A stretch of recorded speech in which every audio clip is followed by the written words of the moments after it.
Hello students, my name is Rohit Penuli and I am from ICT Virtual Classroom Dehradun. कैसे हैं आप सभी? मेरे ख्याल से बहुत अच्छे होंगे। हम बात कर रहे हैं क्लास 11th केमिस्ट्री, जिसके अंदर हम बात कर रहे थे आयनिक इक्विलिब्रियम की। और पिछले भाग में हमने बात की थी एसिड की बेसिसिटी को लेके और बेस की एसिडिटी को लेके, और साथ ही साथ हमने बात की थी कि कौन कौन से फैक्टर्स हैं जो एसिड स्ट्रेंथ को इफेक्ट करते हैं। वही हमने टॉपिक स्टार्ट किया था, तो वहीं से हम आगे कंटिन्यू करेंगे। तो उसी को समझने के लिए चलते हैं बच्चों स्मार्ट बोर्ड की तरफ। तो पिछले भाग में हमने बात की थी फैक्टर अफेक्टिंग एसिड स्ट्रेंथ, है ना, कि कौन कौन से फैक्टर्स हैं जो एसिड स्ट्रेंथ को क्या करते हैं, अफेक्ट करते हैं। उसमें सबसे पहला फैक्टर हमने कहा था कि जो एक्सटेंट ऑफ डिसोसिएशन है किसी भी एसिड का, वो डिपेंड करता है उसकी स्ट्रेंथ और पोलैरिटी, बॉन्ड की स्ट्रेंथ और पोलैरिटी में। फॉर एग्जांपल हमारे पास HCl का एक बॉन्ड है, तो कितनी एनर्जी उस बॉन्ड को तोड़ने के लिए चाहिए। तो एनर्जी अगर बॉन्ड को तोड़ने के लिए डिक्रीज हो रही हो तो उतना ज्यादा स्ट्रॉन्गर एसिड होगा, क्योंकि जितनी जल्दी बॉन्ड टूटेगा उतनी जल्दी ये डिसोसिएट होकर H+ आयन देगा, है ना। पहला हमने ये बात की थी, ठीक है ना। HA आपका क्या होगा, स्ट्रॉन्गर होगा। ऑल्सो कि जो HA बॉन्ड है वो आपका जितना पोलर होगा, पोलर का मीन्स जितनी इलेक्ट्रोनेगेटिविटी होगी, है ना। दूसरा HA बॉन्ड आपका जितना ज्यादा पोलर होगा, HA बॉन्ड आपका क्या होगा, अगर आपका HA बॉन्ड क्या हो, become more polar,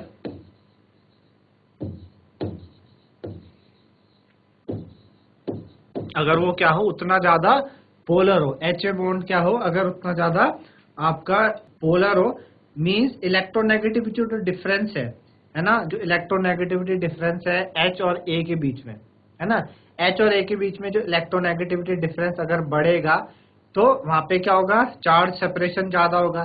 charge separation से क्या होगा कि बॉन्ड का तोड़ना आपका आसान हो जाएगा, है ना। आपका जो क्लीवेज ऑफ बॉन्ड है बिकम इजियर, उस वजह से आपकी जो एसिडिटी है इंक्रीज हो जाएगी। यानी अगर HA बॉन्ड के बीच पोलैरिटी ज्यादा हो, है ना,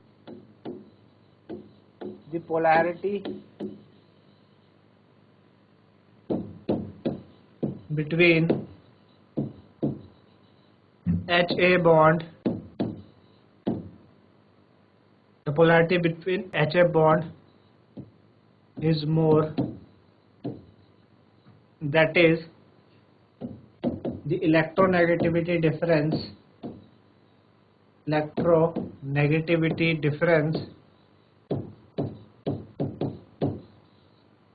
polarity between HA bond is more, that is electronegativity difference।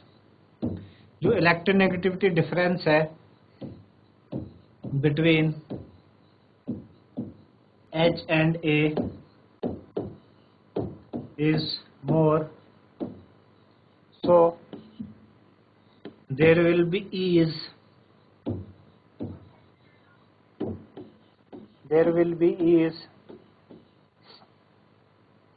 for the cleavage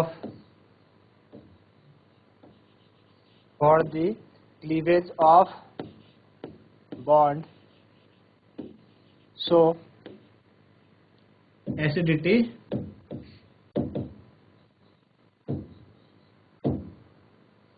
will be increases।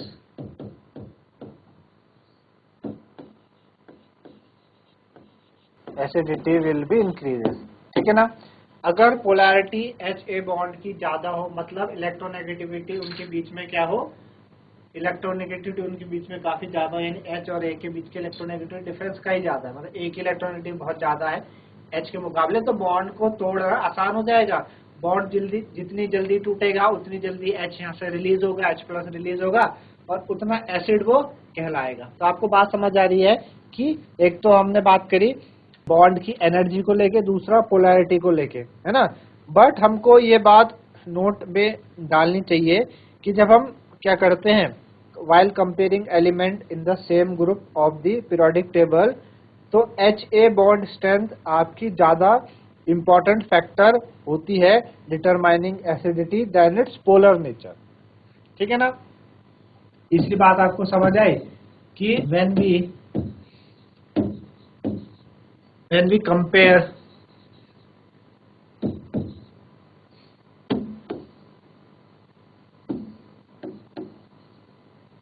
when we compare element of same group, है ना, when we compare element of same group, bond strength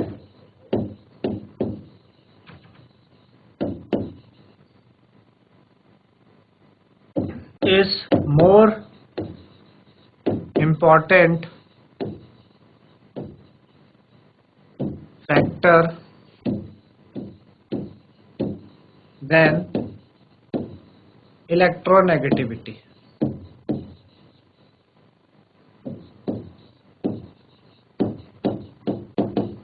ठीक है, लेकिन अगर हम बात करें same group के एलिमेंट्स की बात करें हम, तो वहां पे बॉन्ड स्ट्रेंथ आपका ज्यादा क्या करेगी, इंपॉर्टेंट फैक्टर रोल प्ले करती है, देन पोलैरिटी। बॉन्ड स्ट्रेंथ और पोलैरिटी की बात हम कर रहे थे, फैक्टर देन पोलैरिटी। पोलैरिटी के मुकाबले बॉन्ड स्ट्रेंथ आपका ज्यादा इंपॉर्टेंट रोल प्ले करेगी, है ना। कैसे? जैसे कि जब साइज ऑफ जो आपका साइज है ए का इंक्रीज करेगा, अगर डाउन द हम देखते हैं कि सपोज जैसे हमारे पास मैं एग्जांपल ले लेता हूँ, जैसे कि हमारे पास है HF, है ना, HCl, HBr और HI, ये हमारे पास है ना। तो हम देखते हैं डाउन द ग्रुप आपका साइज इंक्रीज करता है ना। डाउन द ग्रुप क्या होता है, साइज इंक्रीज करता है। ऐसा साइज आपका बढ़ेगा डाउन द ग्रुप, तो जो बॉन्ड स्ट्रेंथ है वो डिक्रीज होगी। जब साइज बढ़ता है तो जो बॉन्ड स्ट्रेंथ है वो आपकी क्या करती है, डिक्रीज करती है। ये साइज क्या हो रहा है, इंक्रीज कर रहा है, तो बॉन्ड स्ट्रेंथ क्या होगी आपकी, डिक्रीज करेगी। जब बॉन्ड स्ट्रेंथ डिक्रीज करेगी, है ना भाई, जब साइज बढ़ रहा है तो बॉन्ड स्ट्रेंथ क्या होगी आपकी, डिक्रीज होता है। इस वजह से आपका कौन आपका ज्यादा एसिडिक होगा, मतलब ज्यादा एसिडिक कैरेक्टर कौन शो करेगा, भाई साइज बढ़ रहा तो बॉन्ड स्ट्रेंथ क्या हो रही है आपकी, क्या हो रही है, कम हो रही है। बॉन्ड स्ट्रेंथ क्या हो रही है, धीरे धीरे डिक्रीज कर रही है आपकी। सारी बात समझ में आपको, डिक्रीज कर ली है ना। तो हमने बात करी कि जब हम सेम ग्रुप के एलिमेंट की बात करते हैं तो इस तरीके से हमें क्या होती है, इस तरीके से हमें क्या हो रही है, चीजें देखने को मिल रही है। तो हमने कहा भाई साइज बढ़ रहा तो एसिड स्ट्रेंथ भी आपकी क्या होगी, आपकी क्या करेगी, एसिड स्ट्रेंथ आपकी क्या करेगी, इंक्रीज करेगी, है ना। जैसे साइज अगर बढ़ेगा, ए का साइज अगर बढ़ा तो साइज बढ़ने से बॉन्ड स्ट्रेंथ क्या हुई आपकी, डिक्रीज हुई। बॉन्ड स्ट्रेंथ क्या हुई, बॉन्ड स्ट्रेंथ आप समझ रहे हैं, उनके बीच की जो स्ट्रेंथ है वो नीचे जाते हुए डिक्रीज हो रही है। तो नीचे जाते हुए डिक्रीज होने का क्या मतलब है, बॉन्ड स्ट्रेंथ नीचे जाने का क्या, डिक्रीज का क्या मतलब है, इनके बॉन्ड को तोड़ने में हमें कम समय लगेगा डाउन द ग्रुप। यानी HF बॉन्ड काफी स्ट्रांग है, HCl थोड़ा वीक हो गया, HBr और वीक हो गया, HI और वीक हो गया। तो जो जितना ज्यादा वीक होगा उतना ज्यादा वो जल्दी से टूटेगा, उतना ज्यादा H+ देगा, उतना ज्यादा एसिडिक होगा। तो हम ये कह सकते हैं कि साइज बढ़ने से बॉन्ड स्ट्रेंथ जब डिक्रीज होगी, तो बॉन्ड स्ट्रेंथ डिक्रीज होने से आपके जो एसिड स्ट्रेंथ है वो आपकी बढ़ जाएगी, है ना। एसिड स्ट्रेंथ आपकी क्या हो जाएगी, इंक्रीज कर जाएगी। तो अगर हम बात करें भाई सबसे ज्यादा एसिडिक कौन होगा, सबसे ज्यादा एसिडिक आपका HI हो जाएगा, है ना। HI क्या हो जाएगा, सबसे ज्यादा एसिडिक हो जाएगा, क्योंकि उसकी बॉन्ड स्ट्रेंथ सबसे कम है। आई बात समझ में, इसी वजह से ये चीजें होती है। सिमिलरली अगर हम बात करें कि H2S आपका स्ट्रॉन्गर एसिड है H2O के मुकाबले, है ना। अगर हम ग्रुप आपने पढ़े हैं, ग्रुप अगर मैं 16 की बात करूं, ग्रुप 16 में आपके पास क्या है, O से टेपो, है ना। ग्रुप 16 आपके पास है, ऑक्सीजन, सल्फर, सेलेनियम, टेलिनियम, पोलोनियम, ये आपके पास ग्रुप 16 है। तो मैं बात करूं कि जो H2O है, और ये क्या हो जाएगा, H2S हो जाएगा, ये आपका H2Se हो जाएगा, ये आपका H2Te हो जाएगा, ठीक है, और ये आपके पास H2PO हो जाएगा सारे के सारे। तो हम कहेंगे कि जो H2S है वो स्ट्रॉन्गर एसिड है H2O के मुकाबले। आप देख पा रहे हैं कि H2S ज्यादा स्ट्रॉन्गर एसिड है H2O के मुकाबले, क्योंकि डाउन द ग्रुप क्या हो रहा है, साइज आपका इंक्रीज कर रहा है। साइज क्या कर रहा है, इंक्रीज कर रहा है। साइज इंक्रीज करेगा तो बॉन्ड स्ट्रेंथ क्या होगी, डिक्रीज करेगी, जो बॉन्ड स्ट्रेंथ है वो आपकी क्या करेगी, डिक्रीज करेगी। बॉन्ड स्ट्रेंथ डिक्रीज करेगी तो एसिडिक कैरेक्टर बढ़ेगा, यानी H2S क्या है आपके पास, H2S is stronger acid than H2O, है ना। H2S क्या है, स्ट्रॉन्गर एसिड है, किसके मुकाबले, देन H2O के मुकाबले, वाटर के मुकाबले H2S क्या है आपका स्ट्रॉन्गर एसिड है। आई बात समझ में आपको, है ना। बट जब हम डिस्कस करते हैं एलिमेंट का इन द सेम रो में, एक रो में से, अभी तो हमने सेम ग्रुप की बात करी, भाई सेम ग्रुप में एलिमेंट है तो बॉन्ड स्ट्रेंथ आपका मेजर रोल प्ले करता है in determining the acidic strength. But जब हम बात करें आपका elements in the same row, है ना, कौन सा फैक्टर हो जाएगा ये, फोर्थ पॉइंट हो जाएगा आपका, है ना। फोर्थ पॉइंट कि when we compare element, when we compare element in same row, है ना, एक सेम पीरियड में बात करें हम, सेम रो या आप पीरियड कह सकते हैं, सेम पीरियड में जब हम एलिमेंट्स की क्या करते हैं, बात करते हैं सेम पीरियड में, तो जो बॉन्ड पोलैरिटी है वो आपके डिसाइडिंग फैक्टर होता है एसिडिक स्ट्रेंथ को बताने में, है ना। तो यहाँ पे आपके पास जो बॉन्ड पोलैरिटी है,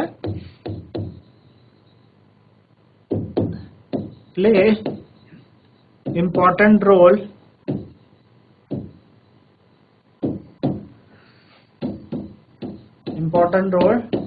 to decide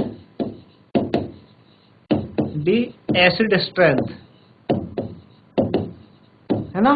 तो एसिड स्ट्रेंथ को बताने में बॉन्ड पोलैरिटी क्या करती है, महत्वपूर्ण भूमिका निभाती है, क्योंकि हम बात करते हैं कि इलेक्ट्रोनेगेटिविटी आपकी किसी रो में क्या होती है, बढ़ती चली जाती है, इलेक्ट्रोनेगेटिविटी आपकी बढ़ती है, इलेक्ट्रोनेगेटिविटी बढ़ेगी तो एसिड स्ट्रेंथ भी बढ़ेगी, है ना। सपोज जैसा हमारे पास, आपके पास हम एलिमेंट ले लेते हैं, CH4 हो गया आपके पास, है ना, कार्बन है, फिर आपके पास NH3 है ना, फिर हमने बात करा हमारे पास H2O है, फिर हम बात करें HF है। तो हम देख पा रहे हैं कि ऐसे रो में जब हम चलते हैं, है ना, रो में हम चलते हैं, कार्बन, नाइट्रोजन, ऑक्सीजन, फ्लोरीन, ऐसे चलते हैं रो में, तो ऐसे एलिमेंट आते हैं हमारे पास, कार्बन का नंबर कितना होता है 6, नाइट्रोजन 7, ऑक्सीजन 8, फ्लोरीन 9, है ना। और हम बात कर रहे हैं CH4, NH3, H2, HF। तो हो क्या रहा है यहाँ पर, साइज क्या हो रहा है ना, साइज क्या कर रहा है, बेसिकली आपका डिक्रीज करता है भाई, डाउन द ग्रुप आप जब, सॉरी ऑन पीरियड आप चलते लेफ्ट टू राइट, साइज आपका डिक्रीज करता है ना, साइज आपका कम होता है। तो साइज कम होने से क्या हो रहा है, साइज कम होने से आपकी इलेक्ट्रोनेगेटिविटी बढ़ रही है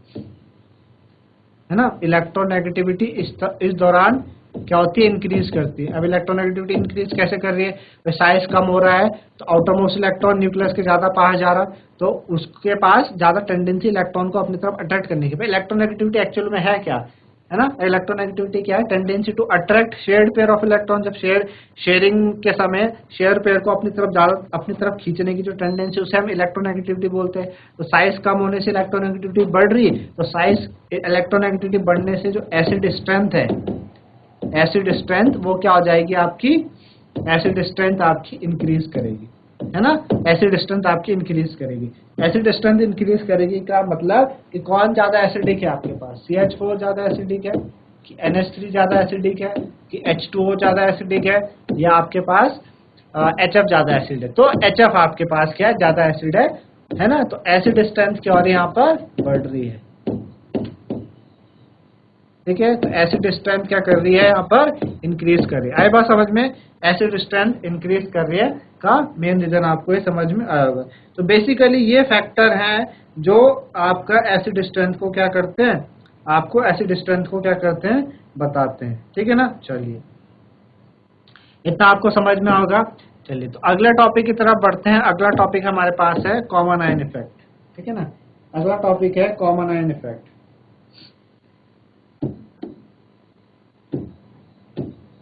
common ion effect,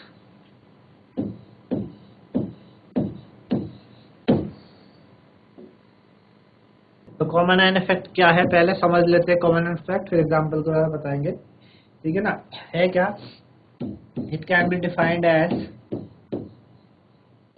it can be defined as, it It can be defined as a shift in equilibrium. It can be defined as a shift in equilibrium.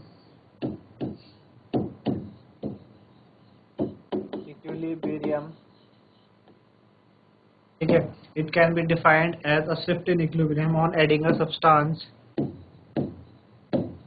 On adding a substance. It can be defined as a shift in equilibrium on adding a substance that provide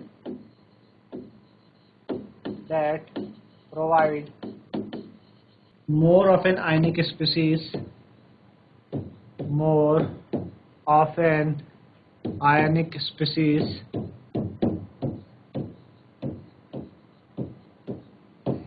It can be defined as a shift in equilibrium on adding a substance that provide more of an ionic species already present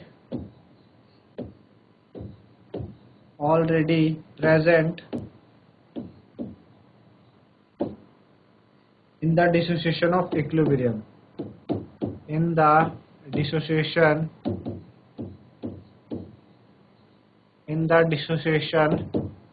of equilibrium.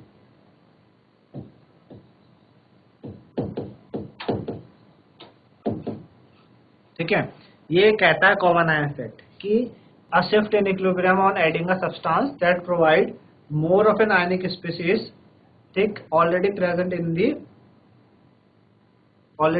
in the dissociation of electrolyte, dissociation of equilibrium, है ना. इसे हम basically क्या कहते हैं, आपका common ion effect कहते हैं, है ना.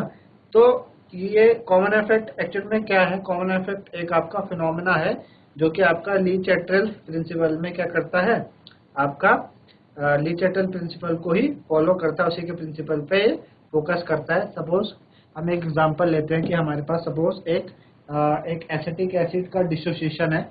हम एसिटिक एसिड को डिसोसिएट कर रहे हैं, CH3COOH को आप डिसोसिएट करेंगे एक्वस फॉर्म में. जब ये डिसोसिएट होगा तो किस तरीके से टूटेगा एक्वस फॉर्म में? ये टूटेगा H+, ठीक है ना, H+ aqueous plus CH3COO negative aqueous, ठीक है ना. H+ एक्वस और CH3CO नेगेटिव एक्वस में टूटेगा, ठीक है ना. ऐसे टूट जाएगा ये आपका, ठीक. तो यहाँ पे जो आपके पास Ka होगा, इसका आयनाइजेशन कांस्टेंट बोलो या डिसोसिएशन कांस्टेंट बोलो, किस तरीके से हम बताएंगे? H+ CH3COO negative whole upon CH3COOH, है ना. ये इस तरीके से हो गया. तो अब हमने क्या करा, हमने पीछे क्या हमारे पास क्या था, equilibrium, shift in equilibrium on adding a substance that provide more of an ionic species. जब आप एक सब्सटेंस ऐड करते हैं जो आपको क्या करता है, आयनिक स्पीसीज प्रोवाइड करता है, जो कि ऑलरेडी आपका प्रेजेंट है डिसोसिएशन ऑफ इक्विलिब्रियम में, तो इक्विलिब्रियम में शिफ्ट आने लगता है. क्या आने लगता है? शिफ्ट आने लगता है. मीन्स हमने क्या करा, सपोज एसिटेट आयन मैंने क्या करा, ऐड करा. हमने क्या करा, एसिटेट आयन क्या होता है आपका, CH3COO नेगेटिव है भाई, एसिटिक एसिड है CH3COOH, है ना. ये आपके पास एसिटेट आयन है. ये क्या है? एसिटेट आयन है. ये क्या है? एसिटिक एसिड है ना. एक क्या है? एसिटेट आयन है. एक क्या है? एसिटिक एसिड है. हमने क्या करा, ऐड किया, हमने एसिटेट आयन ऐड करा एसिटिक एसिड में, सॉल्यूशन में. जब हम acetate ion acetic acid solution में ऐड करते हैं तो उससे क्या होने लगता है, जो आपके पास कंसंट्रेशन है आपकी हाइड्रोजन आयन की, यानी H+ की कंसंट्रेशन है, वो कम होने लगती है ना. ऑब्वियसली बात है कि आपके पास सॉल्यूशन क्या था, CH3COH का सॉल्यूशन था. अब वो टूटा, आपके पास एक कंटेनर है और इस कंटेनर में आपके पास क्या है, आपके पास क्या पड़ा है, CH3COOH पड़ा है ना. CH3COOH पड़ा है. अब ये जाके डिसोसिएट हुआ, किसमें डिसोसिएट हुआ, CH3COO नेगेटिव में डिसोसिएट हुआ, H+ में डिसोसिएट हुआ. अब आप इसी सॉल्यूशन के अंदर आपने वापस से CH3COO नेगेटिव डाल दिया, एसिटेट आयन डाल दिया, तो H+ की कंसंट्रेशन कम होने लगेगी ना. पहले दोनों की कंसंट्रेशन सेम थी, अभी क्योंकि इक्विलिब्रियम में है तो भाई हमने क्या, इक्विलिब्रियम कब होता है, जब rate of forward rate of backward के बराबर है। आपने एसीटेट आयन यानी CH3CO नेगेटिव आप इसमें डाल रहे हैं, उस वजह से H प्लस की कंसंट्रेशन क्या होने लगेगी, डिक्रीज होने लगेगी। ऑल्सो अगर आप H प्लस आयंस को ऐड करते हैं किसी एक्सटर्नल सोर्स से, तो इक्विलिब्रियम किधर को मूव करेगा, आपका उस डायरेक्शन में मूव करेगा, है ना, in the direction of undissociated acetic acid, जहाँ पे आपका एसिटिक एसिड अनडिसोसिएट नहीं हुआ उस तरह मूव करेगा ना। समझ रहे हैं आप? आपने क्या करा, इसकी कंसंट्रेशन को कम कर दिया, इसकी कंसंट्रेशन को आपने डिक्रीज कर दिया।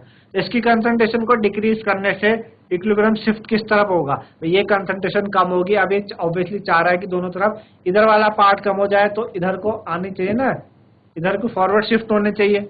ये तो होना चाहिए H प्लस की जब कंसंट्रेशन कम होने लगेगी, क्योंकि ये ज्यादा हो रही है, CH3CO नेगेटिव क्या हो रही है, ज्यादा हो रही है, और H प्लस कम हो रही है। H प्लस कम हो रही है और ये ज्यादा होगी, तो एक्चुअल में होना क्या चाहिए आपका, या तो बैकवर्ड शिफ्ट हो जाएगी, रिएक्शन पीछे को जाएगी, है ना, पीछे को जाएगी, ताकि फिर से CH3CO नेगेटिव अपने H प्लस के कंपेयर में आ जाए, ताकि दोनों तरफ क्या हो जाए, कंसंट्रेशन कम सेम हो जाए, है ना। पहली बात तो ये। दूसरा, अगर आप क्या करो, H प्लस आयंस को आप ऐड करते हो किसी एक्सटर्नल सोर्स से, तो इक्विलिब्रियम आपका किधर मूव होगी, in the direction of undissociated acetic acid, यानी in the direction of reducing the concentration of hydrogen ion. ठीक है ना। तो इसी फिनोमेना को हम क्या कहते हैं, कॉमन आयन इफेक्ट कहते हैं। समझ आपको कॉमन इफेक्ट है क्या, यही डेफिनेशन में भी लिखा है। वापस से आप इसको देखिए, डेफिनेशन क्या कह रही है कि शिफ्ट इन इक्विलिब्रियम, है ना। इक्विलिब्रियम में शिफ्ट आता है जब आप क्या करते हैं, आप एक सब्सटेंस ऐड करते हैं जो क्या कर रहा हो, आयनिक स्पीशीज प्रोवाइड कर रहा हो, जो कि ऑलरेडी आपके उसके डिसोसिएशन में मौजूद हो, उसको हम कॉमन आयन इफेक्ट कहते हैं। ठीक है ना। तो ये कॉमन आयन इफेक्ट है बेसिकली, इसको हम क्या कहते हैं, कॉमन आयन इफेक्ट कहते हैं। ठीक है ना। तो इसी तरीके से, तो अगर आप क्या करें, किसी भी सॉल्यूशन का अगर आप pH निकालना चाह रहे हैं, किसी भी सॉल्यूशन का pH निकालना चाह रहे हैं, है ना, pH निकालना चाह रहे हैं किसी सॉल्यूशन का, जो कैसे बना है, आपने जब 0.05 एसीटेट आयन आपने ऐड करा 0.5 m एसिटिक एसिड सॉल्यूशन में, तो हम क्या करते हैं, एसिटिक एसिड का हम डिसोसिएशन एक बार दिखाते हैं और फिर उस तरीके से बताएंगे। ये सपोज हमारे पास कोई एसिटिक एसिड है, HAC हमारे पास एसिटिक एसिड है एक्वस फॉर्म में, और ये टूटा आपका H प्लस एक्वस में टूटा, ठीक है ना, और AC माइनस एक्वस में टूटा, है ना। H प्लस एक्वस में टूटा, AC माइनस एक्वस में टूटा। हमने कहा भाई इनिशियल कंसंट्रेशन इसने कितनी बोली थी हमें, इनिशियल कंसंट्रेशन इसने कितनी बोली है, 0.05, है ना। 0.05 इसकी इनिशियल कंसंट्रेशन है, शुरुआत में इनिशियल कंसंट्रेशन 0 है ना। तो ये तो अभी बना नहीं है, सॉरी, इनिशियल कंसंट्रेशन 0.05 है, ये 0 रहेगी, अभी बना ही नहीं है ना। हमने कहा कि भाई आपका कुछ एसिटिक एसिड डिसोसिएट होगा, टूटा होगा। हमने कहा भाई सपोज X टूट गया, X आपका डिसोसिएट हो गया, तो इक्विलिब्रियम में हमने कहा भाई X अगर गया तो बचा कितना, टोटल में से X गया तो इतना बचेगा, 0.05 माइनस X, जितना गया उतना ही बनेगा। तो हमने कहा भाई X यहाँ पे भी बना, X यहाँ पे भी आपका बना, ये तो आपका बनेगा, है ना। चलिए, तो यहाँ से अगर आप Ka निकालें, Ka, तो Ka क्या आ जाएगा आपके पास, Ka आपके पास क्या आ जाएगा, Ka आपके पास इस तरीके से आ जाएगा कि भाई ऊपर आपके पास क्या है, H प्लस की कंसंट्रेशन और AC माइनस, ये AC माइनस की कंसंट्रेशन और H प्लस की कंसंट्रेशन है। ठीक है ना, ठीक है ना। इक्विलिब्रियम कंसंट्रेशन आपके पास क्या है। अच्छा, एक चीज और नोट करिएगा कि आपने क्या किया, X यहाँ पे बना, X यहाँ पे बना, और साथ ही साथ में आपने क्या ऐड किया था, 0.05 एसीटेट आयन भी आपने ऐड करा, है ना। आपने 0.05 ऐड भी करा, समझ रहे हो। इनिशियल कंसंट्रेशन 0.05 ली थी हमने, एसिटिक एसिड की इनिशियल कंसंट्रेशन 0.05 ली थी। इनिशियली 0 आपका H प्लस और AC नेगेटिव एसिटेट आयन बना था। इक्विलिब्रियम में 0.05 है आपके पास, उसमें से X डिसोसिएट हो गया, बचा कितना, 0.05 माइनस X, बना कितना X।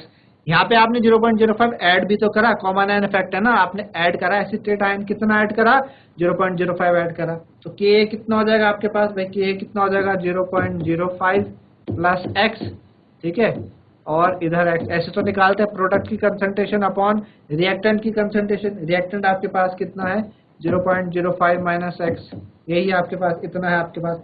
अब हमने कहा कि जो ये के है, ये के किसके लिए है, ये के आपका स्मॉल होता है, वो वेरी वीक एसिड के लिए स्मॉल होता है। ये जो है आपका क्या होता है, स्मॉल होता है। कोई भी वीक एसिड हो उसके लिए बहुत स्मॉल होगा, small for very weak acid. Very weak acid के लिए क्या होता है, बहुत कम होता है। और CH3COH वेरी, वो तो है ही काफी वीक एसिड है ना। तो जब वो काफी वीक एसिड है, इसका मतलब जो X है आपके पास, इसका मतलब कि जो X होगा तो बहुत कम होगा, बहुत कम होगा 0.05। किसी वीक एसिड में से आपने क्या टूटा, सपोज X गया 0.05 में से X गया, तो हमने कहा भाई ना के बराबर गया, X गया तो X क्या बहुत छोटा है 0.05 में से। इसका मतलब हम कह सकते हैं कि भाई 0.05 में आप X जोड़ें, ठीक है ना, या 0.05 में X माइनस करें, लगभग कितने के बराबर आएगा, 0.05 के बराबर ही तो आएगा अगर X ना के बराबर। ऊपर आप देख रहे हैं X क्या है, बहुत छोटा है 0.05 से। तो अगर आप 1, सपोज आपके 1 में आप कुछ जोड़ें या 1 में आप कुछ माइनस करें, आएगा 1 ही ना, क्योंकि अगर हम बोल रहे हैं कि X बहुत छोटा है तो 1 में X जोड़ने पे या 1 में X माइनस करने पे आएगा 1 ही, है ना। इस वजह से हम ये कह सकते हैं, क्या कह सकते हैं,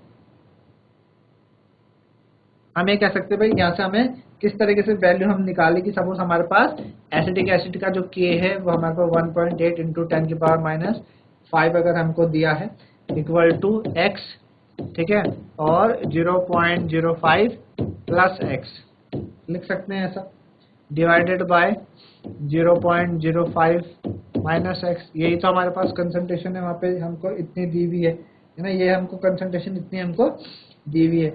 आई बात समझ में आपको। तो मैंने कहा 0.05 से x हटाओ, ये जोड़ो 0.05 भी आएगा, तो 1.8 इंटू 10 की पावर माइनस 5, इसको ऐसे लिख सकते हैं x इंटू 0.05, ठीक है ना, डिवाइडेड बाय 0.05।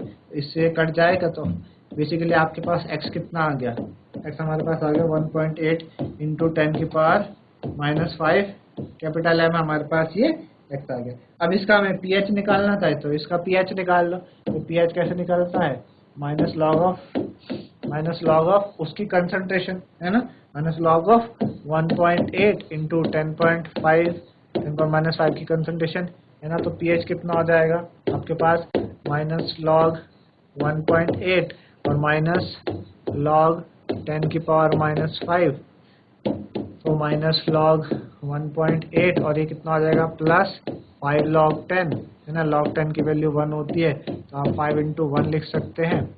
अच्छा, इक्वल टू माइनस लॉग 1.8 की वैल्यू आप कैलकुलेट कर लो कितनी आएगी, लॉग 1.8 की वैल्यू, लॉग 1.8 आपके पास आ जाएगा, लॉग 1.8 है ना 0.